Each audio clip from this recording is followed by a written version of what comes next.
ખોડલધામથી કૃષિ મંત્રી જીતુ વાઘાણીનું મોટું નિવેદન. નરેશભાઈ પટેલને સમાજના વડીલ કહ્યા, જ્યારે જયેશ રાદડિયા અને પોતે વાઘાણી બાળક હોય તેમની સામે એ પ્રકારનું નિવેદન આપ્યું છે. મહત્વની વાત છે કે લાંબા સમયથી આગેવાનો વચ્ચે ડખા ચાલી રહ્યા હતા.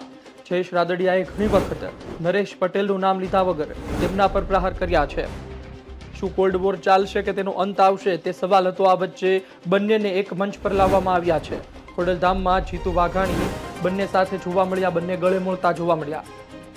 નમસ્કાર મિત્રો, પાટીદાર આગેવાન નરેશ પટેલ સામે શું જીતુ વાઘાણી અને જયેશ રાદડિયા બાળક છે?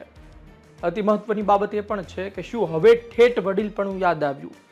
અત્યાર સુધી ક્યાં હતા? આટલો વિવાદ વધ્યો, તેની પાછળનું કારણ શું હતું? કેમ હવે સમાધાન કે પછી સમાધાનના સંકેત? વિસ્તારથી વાત કરું. ગુજરાતમાં પાટીદાર સમાજનું રાજકારણ હંમેશા ચર્ચાતું રહ્યું છે. એમાં જયેશ રાદડિયા અને નરેશ પટેલ એક અલગ અલગ જૂથ માનવામાં આવે છે. સમયે સમયે જયેશ રાદડિયા નરેશ પટેલ પર પ્રહાર કરતા રહ્યા છે, પરંતુ નામ લીધા વગર. અને એ પ્રહાર એટલા મજબૂત હોય છે કે સોશિયલ મીડિયામાં ચાલે છે. બધાને ખબર હોય છે કે નરેશભાઈ પટેલને કીધું, પરંતુ નરેશભાઈ પટેલ મગનું નામ મરી નથી પાડતા. એને લાંબો સમય થઈ ચૂક્યો. જયેશ રાદડિયાએ ઘણી વખત નિવેદનો આપ્યા, પરંતુ હવે જયેશ રાદડિયા અને નરેશ પટેલ એક મંચ પર એક સાથે જોવા મળ્યા અને જીતુ વાઘાણીએ એ બાબતે વાત કરી હતી. પત્રકારે સવાલ પૂછ્યો, ત્યારબાદ જીતુ વાઘાણીએ તેવું કહ્યું કે અમે તેમની સામે બાળક છીએ. જયેશ રાદડિયા અને જીતુ વાઘાણી ખૂબ નાના છે અને એની સામે બાળક બરાબર છે. વધુ વાત કરું, તેને વાતનો અર્થ કાઢીએ. પહેલા તમે સાંભળો જીતુ વાઘાણીએ શું કહ્યું. નરેશભાઈના નેતૃત્વની અંદર હું ને જયેશ તો નાના છીએ. એની પાસે બાળકો કે એમના દીકરાની ઉંમરે અમારી છે, ત્યારે એ અમારા વડીલ કાયમ રહ્યા છે. એટલે આવી કોઈ વાતો ઉપર મારી વિનંતી છે કે સમાજનું કામ હોય, સેવાનું કામ હોય, ત્યારે જયેશ પણ મોખરે હોય છે અને નરેશભાઈ પણ મોખરે હોય છે. જ્યાં જે કહે એ પ્રકારે સમાજને ગમે એ પ્રકારનું કામ કરવા માટે ભાઈ કૌશિક હોય, કમલેશભાઈ હોય કે પ્રફુલભાઈ હોય કે મનસુખભાઈ હોય, અમે હંમેશા તત્પર હોઈએ છીએ. એનું ઉત્તમ ઉદાહરણ ખોડલધામથી આપણે મળ્યું છે. આપણે સાંભળ્યું કે જીતુ વાઘાણીએ શું વાત કરી. બાળક કહેવા પડ્યા કે ખરા અર્થમાં બાળક છે. સવાલ એ પણ છે કે આ જ સમયે કેમ? અતિ મહત્વની બાબત છે કે આવનાર સમયમાં સ્થાનિક સ્વરાજ્યની ચૂંટણી આવી રહી છે અને આ સ્થાનિક સ્વરાજ્યની ચૂંટણીને જોતા કોંગ્રેસ ભયંકર એક્ટિવ છે. આ ખોડલધામમાં સન્માન કાર્યક્રમ યોજાયો, પરંતુ આ પહેલા આજે કોંગ્રેસના નેતાઓ ખોડલધામ પહોંચ્યા હતા. ઉમિયાધામ પણ કોંગ્રેસના નેતાઓ પહોંચી ચૂક્યા છે. બીજી વાત એ પણ છે કે ગોપાલ ઇટાલિયા ભયંકર મહેનત કરી રહ્યા છે. ગોપાલ ઇટાલિયા તરફ જો લેવા પાટીદાર સમાજના લોકો લપસે, ગોપાલ ઇટાલિયા તરફ એ પ્રવાહ જતો રહે, તો પછી ભારતીય જનતા પાર્ટીને મોટું નુકસાન થઈ શકે છે.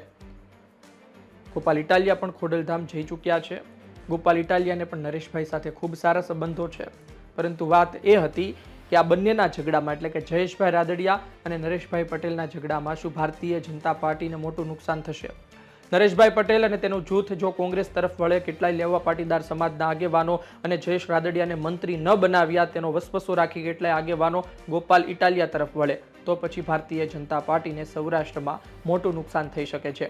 આ સેમીફાઇનલ છે અને આ સેમીફાઇનલમાં જો નુકસાન થાય તો પછી 27માં મહેનત ખૂબ કરવી પડે. આ જોતા કદાચ ભારતીય જનતા પાર્ટીએ બંનેને એક કરવા પડ્યા છે. જીતુભાઈ વાઘાણી રાજકારણના ખૂબ મોટા ખેલાડી ગણવામાં આવે છે અને આ જ કારણોસર તેને એક પછી એક ભારતીય જનતા પાર્ટી આગળ પણ કરતી રહી છે. થોડા સમયનો બ્રેક લીધા બાદ કૃષિ મંત્રી પણ બન્યા અને ભારતીય જનતા પાર્ટીના પ્રવક્તા પણ છે. સવાલ એ છે કે જીતુ વાઘાણીએ આ બંનેને ભેગા કર્યા કે પછી આ બંને સામેથી ભેગા થવાનું મન બનાવ્યું હતું? જોકે જીતુ વાઘાણીએ તો ગળે લાગવા માટે પણ બંનેને કહેવું પડ્યું, પરંતુ તેમના શબ્દો, તેમની વાત અતિ મહત્વની હતી. પાટીદાર સમાજ માટે ખૂબ સારા સમાજ છે, લેવા પાટીદાર સમાજ માટે ખૂબ સારા સમાચાર છે. કોઈ પણ સમાજના બે મોટા આગેવાન એકબીજાની સામે હોય એની કરતાં સાથે હોય તો સમાજને વધુ ફાયદો થાય. પરંતુ આનો ફાયદો શું ભારતીય જનતા પાર્ટી લેવા માગે છે કે નહીં, એ આવનાર દિવસોમાં આપણને ખબર પડશે.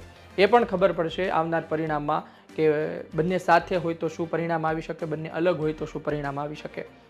જયેશ રાદડિયાએ પોતાની વાત મૂકી હતી. તેમણે પણ કહ્યું હતું કે જયેશ રાદડિયા હોય કે ન હોય, ખોડલધામ ચાલુ રહેવાનું છે, આસ્થાનું કેન્દ્ર છે અને તેમાં તાળી પણ નરેશભાઈ પટેલે પાડી હતી. એટલે કે આ સંકેત પણ ખૂબ સારા છે. ભારતીય જનતા પાર્ટી મહેનત કરી રહી છે, અંદરખાને ખરાબ માહોલ છે, એ આ પરથી આપણે કહી શકીએ. આપનું શું કહેવું છે કોમેન્ટ બોક્સ પર ઝડપથી જણાવજો.